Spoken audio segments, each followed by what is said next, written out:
এই লোকটি ব্যাংকে গিয়েছিল লোন পাওয়ার আশায়, কিন্তু তাকে বারবার করে ব্যাংক থেকে প্রত্যাখ্যান করা হয়।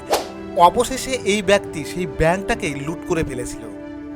এই ব্যক্তির নাম জ্যাক ডোনাল্ড ব্রাঞ্চ। ভারতীয় টাকা হিসাবে সে ব্যাংকের কাছে 20 লক্ষ টাকা লোন চেয়েছিল।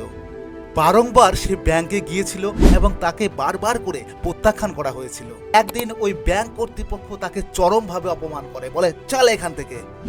লোকটি প্রচুর পরিমাণে সিনেমা এবং ওয়েব সিরিজ দেখত এবং সেখান থেকে একটা প্ল্যান করে কিভাবে একটা ব্যাংকে লুট করা যায়।